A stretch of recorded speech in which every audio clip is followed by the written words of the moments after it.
সুপ্রিয় শিক্ষার্থীবৃন্দ, তোমরা যারা জাতীয় বিশ্ববিদ্যালয়, বিভিন্ন পূর্ণাঙ্গ বিশ্ববিদ্যালয়, বিসিএস সহ বিভিন্ন প্রতিযোগিতামূলক পরীক্ষায় অংশগ্রহণ করবে, তোমাদের জন্য সাধারণ জ্ঞান একটি গুরুত্বপূর্ণ অংশ। তার মধ্যে সাধারণ জ্ঞানের সাম্প্রতিক তথ্যাবলী অনেক গুরুত্বপূর্ণ একটি অংশ। আমরা জানি যে যদি 20 থেকে 25টা কোশ্চেন থাকে, সেখান থেকে 4 থেকে 5টা কোশ্চেন কিন্তু সাম্প্রতিক থেকে আসে। যে কারণে আমি এই সাম্প্রতিক বিষয়ে আজকে আলোচনা করব। এই সাম্প্রতিক বিষয়ের মধ্যে আমাদের সাম্প্রতিক তথ্যাবলীর সাথে জুলাই বিপ্লব যে 2024 এই সম্পর্কে আমি আলোচনা করছি। আমি মোহাম্মদ হাফিজুল ওয়ারেস, লেকচারার সমাজবিজ্ঞান বিভাগ, শক্তিপুর আবাসিক মহিলা কলেজ। এখন আমি যদি বলি যে জুলাই বিপ্লব 2024, এই জুলাই বিপ্লব 2024 সম্পর্কে আমরা সকলেই মোটামুটি অবগত যে কোটা সংস্কারকে কেন্দ্র করে আজকে 2024 সালের এই জুলাই মাসে যে ছাত্র জনতা একত্রে হয়ে গণঅভ্যুত্থানের সৃষ্টি করে তার সমাপ্তি ঘটে এই 5 আগস্ট। আমরা জানি সবাই এই জুলাই বিপ্লব নামে এই এই আন্দোলনটি পরিচিত।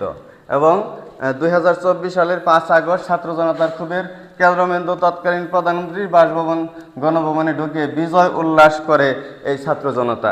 আমরা জানি জুলাই বিপ্লব বৈষম্যবিরোধী ছাত্র আন্দোলন থেকে সরকার পতনের আন্দোলনে কিন্তু রূপ নেয়। এই ছাত্রদের কোটা সংস্কার আন্দোলন থেকেই একটি সফল গণঅভ্যুত্থান জুলাই বিপ্লব 2024।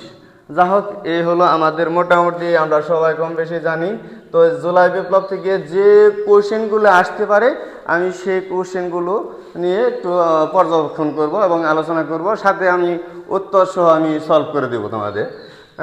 দেখা যাক জুলাই বিপ্লব 2024 এই সরকার পতনের যে 36 দিন, এই 36 দিন বলতে আমরা কিন্তু জুলাই মাস হলো 31 আর সাথে হলো 5 আগস্ট, এই 5 দিন যোগ, এইভাবে কিন্তু 36। এই জিনিসটা কিন্তু আমরা অনেকেই হয়তো বুঝি না যে জুলাই 36 দিন কিভাবে হয়। আসলে 5 আগস্টের 5 দিন আর জুলাই মাসের 31 সহ আমরা 36।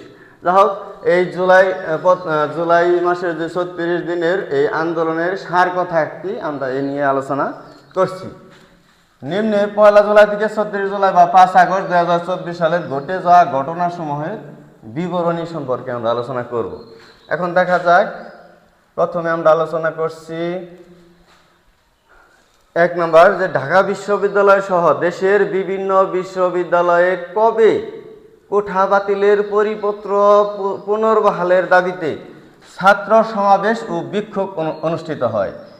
এটা হলো উত্তর হলো 1 জুলাই 2024 সালে। আমি আবার বলছি, ঢাকা বিশ্ববিদ্যালয় সহ দেশের বিভিন্ন বিশ্ববিদ্যালয়ে কবে কোঠা বাতিলের পরিপত্র পুনর্বহালের দাবিতে ছাত্র সমাবেশ ও বিক্ষোভ অনুষ্ঠিত হয়, সেটা হলো 1 জুলাই 2024 সালে। এরপরে আমরা যাচ্ছি কত তারিখে কোঠা সংস্কার দাবি আদায়ের লক্ষ্যে বৈষম্য বিরোধী আন্দোলন ছাত্র আন্দোলন নামে সংগঠন করা হয়। এখন এই সংগঠন করা হয় কত তারিখে, এটাও কিন্তু 1 জুলাই 2024 সালে, এটা আমরা খেয়াল করব। তারপর 3 নম্বর কোশ্চেন, কবে বৈষম্য বিরোধী ছাত্র আন্দোলনের পক্ষ থেকে 3 দিনের কর্মসূচি ঘোষণা করা হয়, এটাও কিন্তু 1 জুলাই 2024 সালে, আমরা মনে রাখবো। এরপরে আমরা চলে যাচ্ছি 4 নম্বর কোশ্চেন, কত তারিখে ঢাকা বিশ্ববিদ্যালয় কেন্দ্রীয় গ্রন্থাগারের সামনে থেকে মিছিল করে নীলক্ষেত সায়েন্স ল্যাবরেটরি ও বাটা সিগন্যাল মোড় ঘুরে শাহবাগে গিয়ে থামে এবং সেখানে তারা 1 ঘন্টা অবরোধ কর্মসূচি পালন করে। এটা কিন্তু তার পরের দিনের ঘটনা, অর্থাৎ 2 জুলাই 2024 সালে। আমরা খুব খেয়াল করব, যেহেতু অনেকগুলো কোশ্চেন আমরা একটু দ্রুত যাচ্ছি, তোমরা একটু খেয়াল করবে।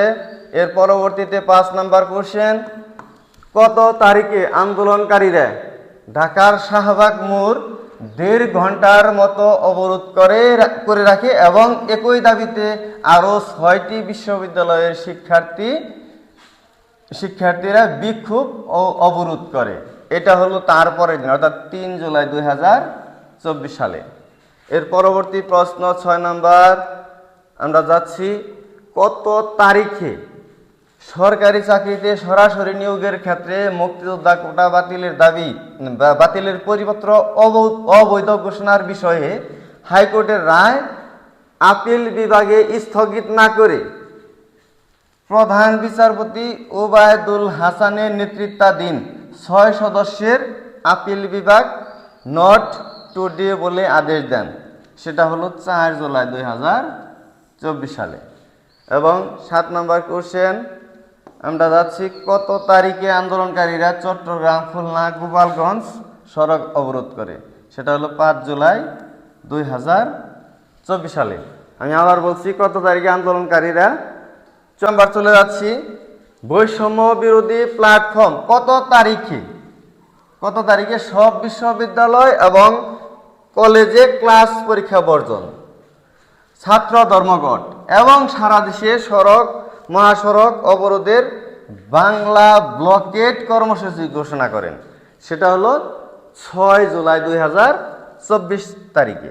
তাহলে আমরা কিন্তু আবার খেয়াল করি, প্রথম আন্দোলন শুরু হয় ঢাকা থেকে, তারপর আমরা কিন্তু 5 জুলাই থেকে চট্টগ্রাম, খুলনা, গোপালগঞ্জ থেকে শুরু হয়, তারপরে শুরু হয় 6 জুলাই থেকে আমরা সকল বিশ্ববিদ্যালয়। প্রথম কিন্তু শুধু ঢাকা বিশ্ববিদ্যালয় ছিল, তারপর কি সকল বিশ্ববিদ্যালয় এবং কলেজ ক্লাস পরীক্ষা বর্জন সহ সকল কিছু, অর্থাৎ এই অবরোধের নাম ছিল বাংলা ব্লকেট। এটা কিন্তু আমরা খেয়াল করব 6 জুলাই 2024 তারিখে। এরপর 9 নম্বর কোশ্চেন, আমরা খেয়াল করতেছি যে কবে আন্দোলনকারীরা বাংলা ব্লকেট অনির্দিষ্টকালের জন্য বিশ্ববিদ্যালয় এবং কলেজ ক্লাস এবং পরীক্ষা বর্জনের ঘোষণা দেন? ক্লাস এবং পরীক্ষা সব বর্জন, এটা কিন্তু 7 জুলাই 2024 সালে। তার মানে আমরা কিন্তু প্রথম কিন্তু ছাত্ররা ঢাকা বিশ্ববিদ্যালয় আন্দোলন শুরু করে লাস্ট পর্যন্ত 7 জুলাই কিন্তু অনির্দিষ্টকালের জন্য বিশ্ববিদ্যালয় এবং কলেজ পরীক্ষা এবং ক্লাস বন্ধ ঘোষণা দেয়, বর্জনের ঘোষণা দেয়। যাই হোক, এর পরবর্তীতে আমি চলে যাচ্ছি 10 নম্বর কোশ্চেন।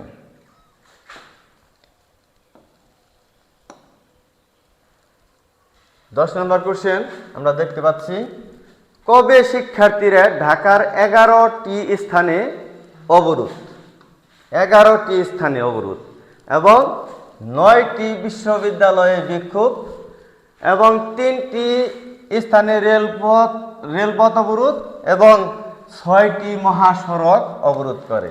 এটা হলো 8 জুলাই 2024 সালে। এর পরবর্তীতে 11 নম্বর কোশ্চেন আমরা দেখতে পাচ্ছি, শিক্ষার্থীরা কবে সরকারি চাকরিতে সব গ্রেডে অযৌক্তিক ও বৈষম্যমূলক কোটা বাতিল করে শুধু সংবিধান অনুযায়ী অনগ্রসর জনগোষ্ঠীর জন্য ন্যূনতম কোঠা রেখে সংসদ আইন পাশের দাবি জানায়? 8 জুলাই 2024 সালে। তার মানে কোঠা বাতিল করে শুধু সংবিধান অনুযায়ী অনগ্রসর জনগোষ্ঠী, যারা অগ্রসর নয় এরকম জনগোষ্ঠীর জন্য সামান্য সেটা ন্যূনতম কোঠা রাখার জন্য সংসদে আইন পাশের দাবি জানায়। সেটা হলো 8 জুলাই, আমরা দেখছি 8 জুলাই 2024 সালে। এবং সেই সাথে 12 নম্বর কোশ্চেন আমরা দেখতে পাচ্ছি, কবে 2 জন শিক্ষার্থী হাইকোর্টের কোটা বাতিল রায় স্থগিত চেয়ে আবেদন করে? এটা কিন্তু হাইকোর্টে আবেদন করেছিল 9 তারিখে, অর্থাৎ 9 জুলাই 2024 সালে। যেহেতু আমরা জুলাই বিপ্লব পড়ছি, অথবা আমরা মনে রাখা সহজ যে জুলাই মাসের কথাই বলতেছি, তাহলে 9 তারিখ।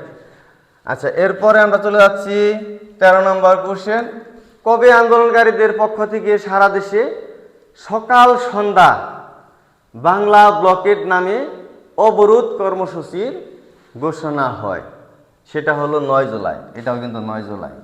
তাহলে আবার আমি বলতেছি, কবে আন্দোলনকারীদের পক্ষ থেকে সারা দেশে সকাল সন্ধ্যা বাংলা ব্লকেট নামে অবরোধ কর্মসূচির ঘোষণা দেয়? সেটা 9 জুলাই। এর পরবর্তীতে 14 নম্বর কোশ্চেন আমরা খেয়াল করছি, আপিল বিভাগ কবে সরকারি চাকরিতে সরাসরি নিয়োগে নবম থেকে 13তম গ্রেড পর্যন্ত, এখানে স্পষ্ট আছে নবম থেকে 13তম গ্রেড পর্যন্ত কোঠার বিষয়ে পক্ষগুলোকে 4 সপ্তাহের জন্য স্থিতাবস্থা বজায় রাখতে নির্দেশ দেয়। সেটা হলো 10 জুলাই 2024 সালে। এবারে আমি 15 নম্বর কোশ্চেনে চলে যাচ্ছি, যেহেতু সময় কম। কবে দেশের বিভিন্ন বিশ্ববিদ্যালয় সহ কুমিল্লা বিশ্ববিদ্যালয়ের শিক্ষার্থীদের উপর পুলিশ হামলার প্রতিবাদে পরদিন অর্থাৎ 12 জুলাই, পরদিন বলতে 12 জুলাই বিক্ষোভ মিছিল এবং সমাবেশের ঘোষণা দেওয়া হয়। 11 জুলাই, যেহেতু 11 জুলাই তাহলে এই জন্য কিন্তু পরদিন বলা হয়েছে 12 জুলাই, তাহলে আমরা মনে রাখতে পারি 11 জুলাইয়ে কুমিল্লা বিশ্ববিদ্যালয়ের শিক্ষার্থীদের উপর যে পুলিশি হামলার হয়েছিল এটার প্রতিবাদে বিক্ষোভ মিছিল ও সমাবেশের ঘোষণা দেওয়া হয় 11 তারিখ। এর পরবর্তী চলে যাচ্ছি আমি 16 নম্বর কোশ্চেন, শিক্ষার্থীরা কোঠা সংস্কারের দাবিতে দেশের বিভিন্ন বিশ্ববিদ্যালয় ও কলেজ ক্যাম্পাসে বিক্ষোভ ও ঢাকা বিশ্ববিদ্যালয়ে মিছিল শেষে শাহবাগ মোড়ে অবরোধ করে। কবে এটা আমরা জানি 12 জুলাই। এরপরে আমরা চলে যাচ্ছি 17 নম্বর কোশ্চেনে। 17 নম্বর কোশ্চেনে বলা হয়েছে রাষ্ট্রপতির কাছে, এরকম রাষ্ট্রপতির কাছে আন্দোলনকারীরা শিক্ষার্থীদের সব গ্রেডে কোঠার যৌক্তিক সংস্কারের দাবিতে স্মারকলিপি দেওয়ার কর্মসূচি ঘোষণা করা হয়। কবে? তাহলে আমি আবারও বলছি, রাষ্ট্রপতির কাছে আন্দোলনকারী শিক্ষার্থীদের সব গ্রেডে কোঠার যৌক্তিক সংস্কারের দাবিতে স্মারকলিপি দেওয়ার কর্মসূচি ঘোষণা দেওয়া হয় 13 জুলাই 2024 সালে। এর পরবর্তী 18 নম্বর কোশ্চেন আমরা যাচ্ছি, আন্দোলনকারী শিক্ষার্থীরা কবে গণপদযাত্রা করে রাষ্ট্রপতি বরাবর স্মারকলিপি দেয়? স্মারকলিপি দেওয়ার কর্মসূচি ঘোষণা করে 13 তারিখ, তাহলে তারপরের দিন দেয়, তার মানে পরের দিন বলতে 14 জুলাই রাষ্ট্রপতির কাছে স্মারকলিপি জমা দেওয়া হয়। এর পরবর্তীতে আমরা যাচ্ছি 19 নম্বর কোশ্চেন। 19 নম্বর কোশ্চেন আছে এরকম, তৎকালীন প্রধানমন্ত্রী শেখ হাসিনা তার এক বক্তব্যে কোঠা আন্দোলনকারীদের পরোক্ষভাবে রাজাকারের নাতিপুতি হিসেবে অভিহিত করেন। কবে? এটা হলো 14 জুলাই। কবে? 14 জুলাই, এটা আমরা খেয়াল করব, 14 জুলাই 2024 সালে। এরপরে 20 নম্বর কোশ্চেন, ঢাকা বিশ্ববিদ্যালয়ের ক্যাম্পাসে কোটা সংস্কারের দাবিতে আন্দোলনকারীদের উপর হামলা করে ছাত্রলীগের কর্মীরা কবে? তার মানে ঢাকা বিশ্ববিদ্যালয় ক্যাম্পাসে কোটা সংস্কারের দাবিতে যে আন্দোলনকারী তাদের উপর হামলা করে ছাত্রলীগের কর্মীরা, এটা কয় তারিখে? তার পরের দিন, অর্থাৎ 14 জুলাইয়ের পরের দিন 15 জুলাই 2024 সালে। এরপর আমরা চলে যাচ্ছি 21 নম্বর কোশ্চেন, রংপুরের বেগম রোকেয়া বিশ্ববিদ্যালয়ের শিক্ষার্থী প্রথম শহীদ আমরা সবাই জানি আবু সাইদ। এই আবু সাইদ পুলিশের গুলিতে নিহত হয় কবে? এটা হলো 16 জুলাই 2024 সালে। তাহলে আবু সাইদ পুলিশের গুলিতে নিহত হয় কয় তারিখে? আমরা সবাই জানি 16 জুলাই 2024 সালে। এই কোশ্চেনটা আমি মনে করি অনেক গুরুত্বপূর্ণ, তোমরা একটু মনে রাখবে। এরপরে 22 নম্বর কোশ্চেন, কমপ্লিট শাটডাউন বা সর্বাত্মক অবরোধের কর্মসূচি ঘোষণা করা হয় কবে? কমপ্লিট শাটডাউন বা সর্বাত্মক অবরোধ, এই কর্মসূচিটা ঘোষণা করেন কবে? 17 জুলাই 2024 সালে। এই 22 পর্যন্ত আমরা দেখলাম। এবারে 23 নম্বর কোশ্চেন আসবে।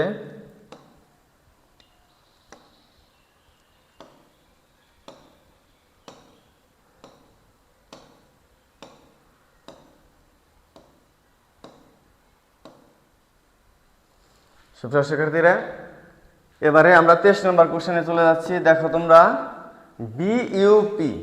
বিইউপি এর ব্যবসা অনুষদের ছাত্র মীর মাহফুজুর রহমান মুগ্ধ।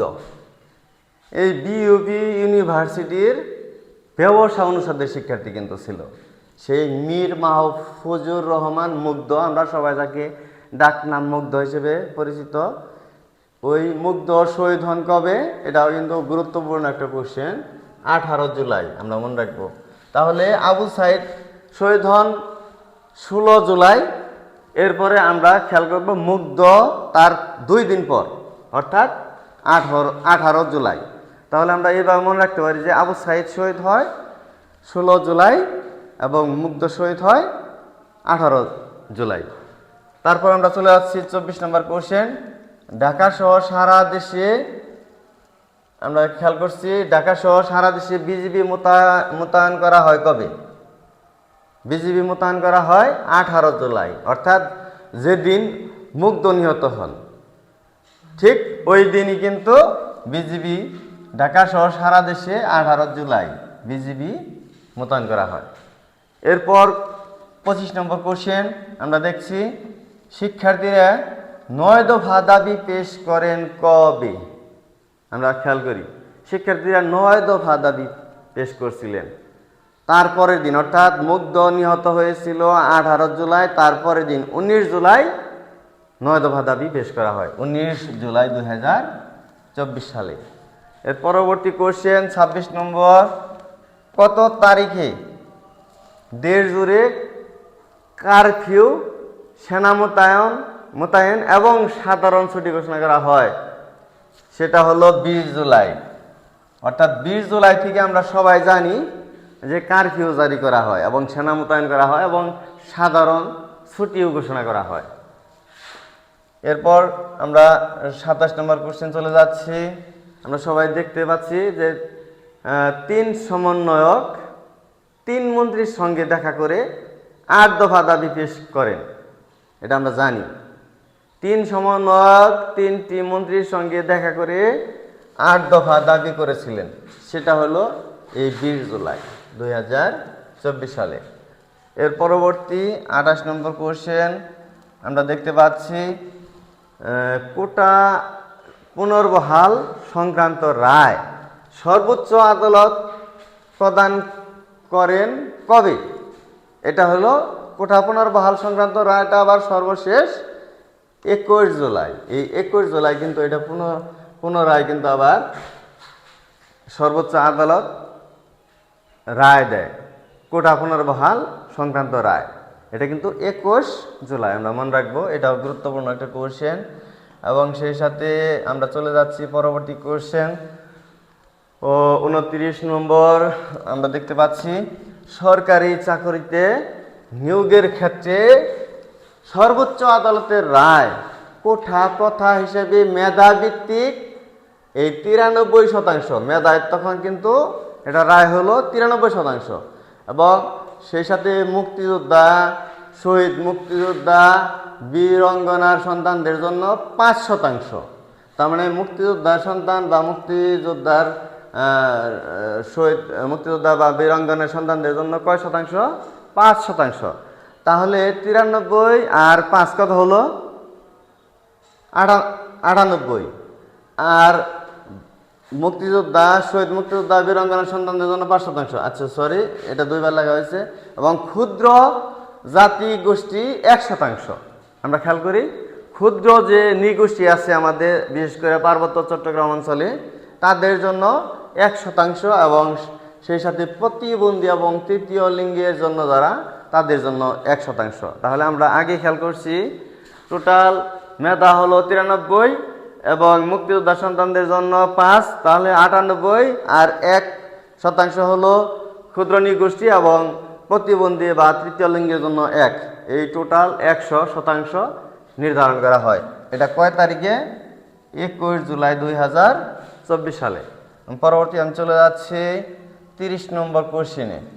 30 নম্বর কোশ্চেনে দেখা যাচ্ছে কোঠা প্রথা এই সংস্কার করে আদালতের নির্দেশ অনুযায়ী তৈরি প্রজ্ঞাপন তৎকালীন প্রধানমন্ত্রী অনুমোদন দেন কবে?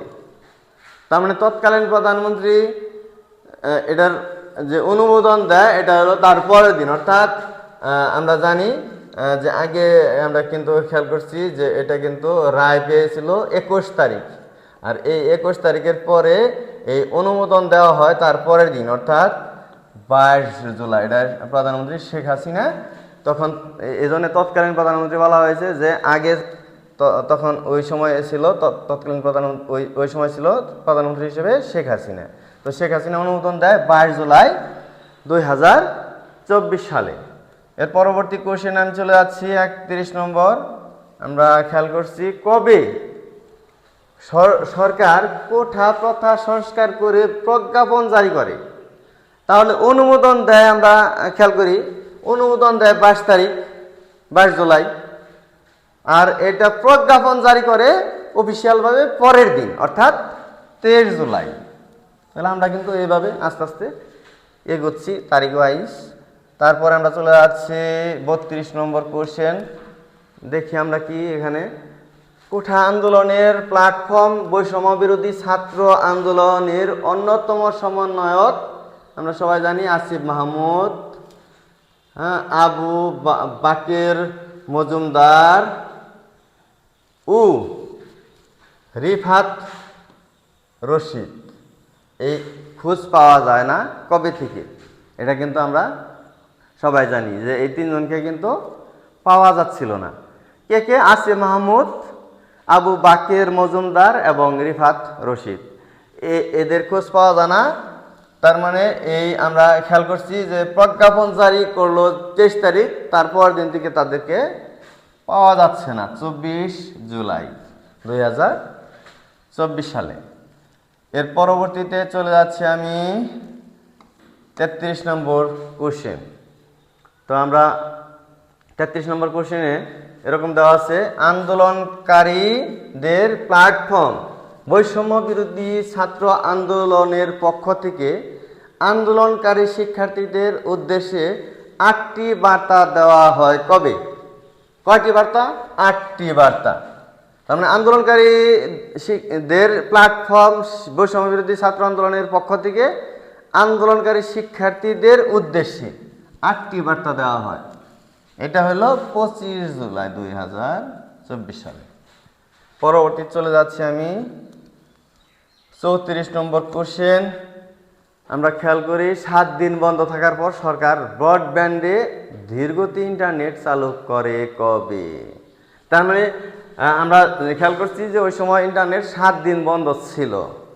7 দিন বন্ধ থাকার পরে এরপরে টেকনিক্যালি ধীরগতি ইন্টারনেট চালু করে। সেটা কবে করেন? আমরা জানি চালু করেন কবে, অর্থাৎ 25 জুলাই 2024 তারিখে। এর পরবর্তী চলে যাচ্ছি আমি 35 নম্বর কোশ্চেন।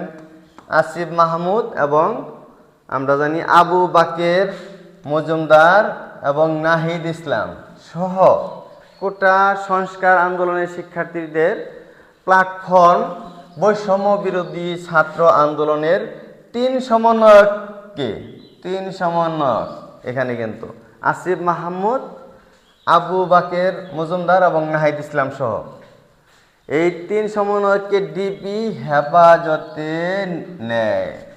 ডিবি হেফাজতে নেয় কবে? 26 জুলাই 2024 সালে। আমরা তারিখগুলো অনেক, যেহেতু আমি ধারাবাহিকভাবে বলছি, আমি মনে করি যে তোমাদের মনে থাকবে। একটার পর একটা ঘটনা তোমরা মেমোরিতে যদি আনতে পারো আমি হঠাৎ করে একটা দুইটা বললে কিন্তু তোমাদের মনে থাকবে না, এই জন্য আমি ধারাবাহিকভাবে বলার চেষ্টা করছি, যদিও ক্লাসটি একটু বড় হচ্ছে, তোমরা আমি আশা করি মনে রাখতে পারবে।